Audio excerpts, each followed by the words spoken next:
Esta semana hemos conocido el informe del Comité de Bioética Español, que dice, sobre todo defiende a esos niños y niñas el derecho a conocer a sus padres biológicos. Hoy vamos a hablar con los expertos, con los especialistas, para que nos digan qué les parece ese informe. Además, también quieren modificar ese artículo 5.5 de la Ley de Reproducción Humana Asistida para que se pueda conocer esa identidad de los gametos y acceder así a los padres biológicos. En España es la misma ley que hay en Francia y también en Italia, pero no así en el resto de Europa, que sí se puede acceder a esta información. En unos minutos se lo contamos aquí en Siempre al Día.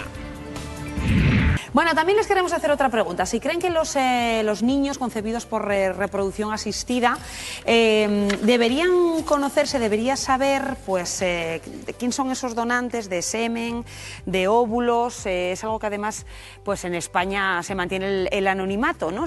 ¿Deberíamos saberlo, Alex, esa gestación?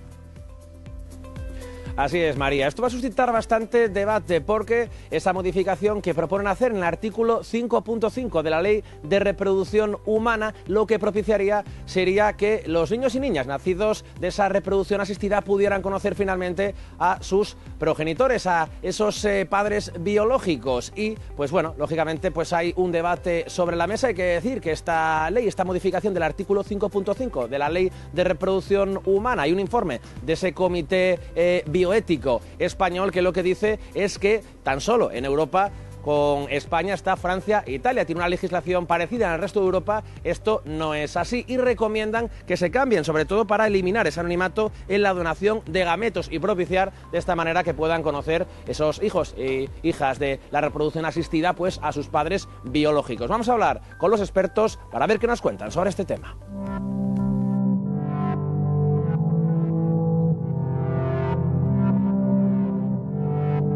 Como ginecólogo y especialmente como especialista en reproducción asistida, me parece que no es oportuna la opinión del Comité de Bioética, porque, bueno, en España somos un país generalmente altruista, somos uno de los países quizá primeros en donación de órganos, no solo en donación de gametos o de ovocitos, como es el caso, sino de órganos, y pensamos que el anonimato en principio iba a producir un descenso muy importante de las donaciones.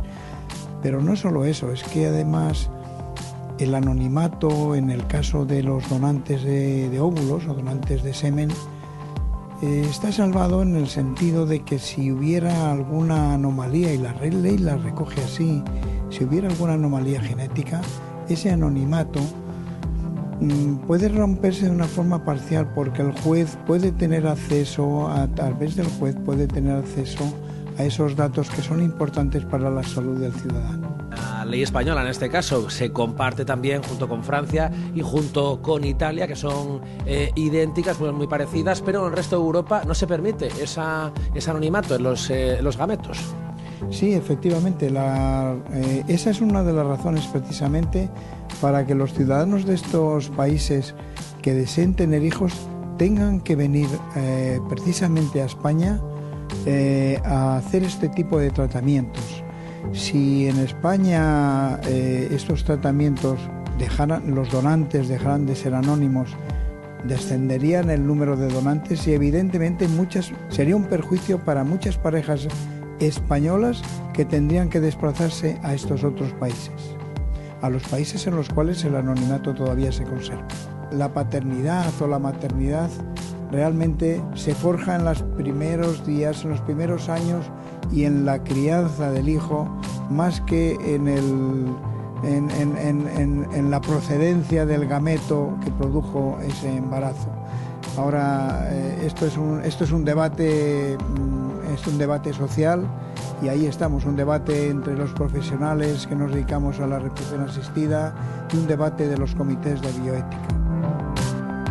Pues ahí escuchábamos la opinión de los expertos, los que se dedican a este tema de la reproducción asistida. Esas eran un poco las argumentaciones que nos daban. Cabe esperar ahora pues unas semanas, unos meses, a que finalmente se vea qué es lo que sucede con esto, si se reconocen esos derechos de los niños y niñas que han sido fruto de esa reproducción asistida, a conocer finalmente a esos padres biológicos. María. Gracias, Alex. Pues tenemos mucho WhatsApp. Pienso que no. Si una mujer quiere ser madre sin padre y acude a este método, jamás tendría que estar al alcance de nadie saber el donante. ¿Qué opináis? Yo creo que yo haría una reflexión. Me acuerdo, estoy hablando con mi padre, que me hablaba de la familia agnada, que era que en la antigua Roma, por lo visto, creo que las relaciones entre padres e hijos no dependían tanto de los lazos de sangre como de los lazos sentimentales. Es decir, un padre como que de repente pues había un crío que estaba huérfano y lo adoptaba y lo introducía a la familia, lo trataba casi como si fuera un hijo, sin darle demasiada importancia al tema de las relaciones sanguíneas o que fuera un hijo de sangre. Yo la verdad es que me parece que esto es... no voy a decir un capricho de estos hijos que son tal, pero sí reconozco, creo que el daño, es decir, a muchas familias quieren tener hijos, es decir, creo que al final, bueno, que tú no sepas quién es tu padre de sangre no quiere decir que primero no tengas un padre, porque lógicamente no es de sangre, pero sí que tienes un padre y una madre, y creo que al final, pues bueno, para mí, yo cuando escuché la noticia el otro día, creo que tiene un poco de capricho que va a hacer más daño que otra cosa, sobre todo porque si lo planteamos con este tema de la familia agnada, es decir, donde la relación no es decir, yo querría mucho más al padre que me tuvo, que me crió, aunque hubiera sido de una manera o de la otra, que a mi padre de sangre, que a lo mejor resulta que cuando lo conozca, pues resulta que es un sinvergüenza, no sé cómo explicarlo. Es decir, creo que se confunden términos ahí, y bueno, si bien es cierto que, como decía este médico, es una discusión social, pues yo creo que no viene a cuento, y yo estoy a favor de que se mantenga el anonimato de los donantes. Creo que hace mucho bien a muchas familias. Comentamos ahora muchas mujeres y muchos hombres que no pueden tener hijos y que viven auténticos dramas, y creo que, oye, de repente pues el hijo lo que debería hacer es estar agradecido a sus padres que hicieron un esfuerzo por tenerlo, más que andar buscando a ver si el padre es de sangre o no es de sangre, que además sin ningún fin, porque como decías tú bien antes, al final no van a poder ni reclamar nada más que el capricho de saber quién es el padre biológico. Por esa regla de 3, si me hacen una transfusión de sangre, tengo derecho a saber quién es el donante. Estamos pasándonos ya. Pues sí, yo creo que esto tiene pros y contras, ¿no? Como todas las cuestiones que sobre todo tienen que ver más con ética que con medicina.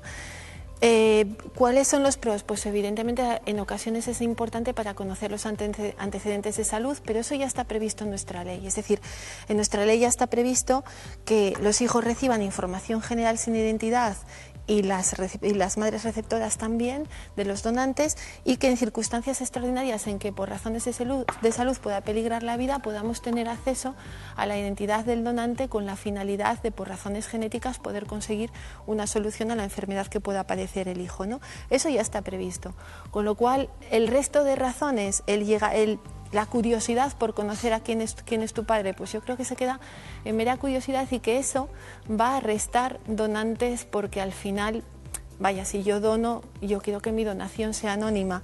Sí es verdad, como decía David, que lo apuntábamos antes de mesa, que este conocimiento no va a llevar otros derechos civiles, es decir, no cabe la posibilidad de reclamar al donante una filiación, unos alimentos, una herencia, porque eso lo tenemos con los padres que han recibido esa donación, no con este padre. Y una curiosidad, solo por curiosidad, porque sé que es un dato curioso que viene en la ley, los donantes no pueden tener más de 6 hijos, es decir, no podemos utilizar los gametos femeninos o masculinos para generar más de 6 vidas por donante. ¿Ah, sí? Sí, hay una limitación hijos ahí. por ahí. 100.000 hijos de San Luis. Dice, ¿y si se conocen dos hermanos de un progenitor y se casan? Ese es un de los problemas que se planteó en su caso, no lle una posibilidad por hacer ficción, se dado el caso, y precisamente ese caso tiene abierto el debate en Alemania, en Suecia, en los países del norte. Yo aquí estoy un poco entre medias. Teniendo en cuenta que en casi todos los países europeos, quien tal detrás a la hora de determinar qué hacemos con esos gametos o no, son comités de bioética. Eso es muy significativo, es decir, no son comités sensu stricto científicos, no entramos en ese territorio, entramos en el territorio de la ética y de la moral, con todo lo que conlleva. Y es decir, yo plantearía aquí posiblemente una casuística un poco más amplia, de tal manera que la que realmente tenga por X, Y o Z que se pacte necesidad de saber eso, tenga la opción, y que no sea tampoco un abrir de repente un portal de transparencia donde aparezca absolutamente todos los donantes, porque sería la locura de les llocures y tendría un efecto, como ya falamos en antes, muy negativo frente al potencial donante. No obstante, en España ya hay una ley, creo que ya era la catalana, de 2010, de derechos de la infancia y la mocedad, donde ya plantea el derecho, en sentido estricto, de tener acceso a esa información. Y después hay un elemento que hasta el momento no se cumplió y tendría que se cumplir, que hay una de las cosas que creo que ahora ya va a estar encima de la mesa como elemento importante, que es hacer el Registro Nacional de Donantes, que había compromiso político desde 1988 y precisamente por los comités bioéticos no se dio paso a ello. Y es decir, el hecho de que informes o no quiere decir para que no tengas un registro donde ante cualquier eventualidad extraordinaria puedas acudir. Nos dicen aquí, ¿qué más da si al final somos todos hijos de Julio Iglesias y lo sabes?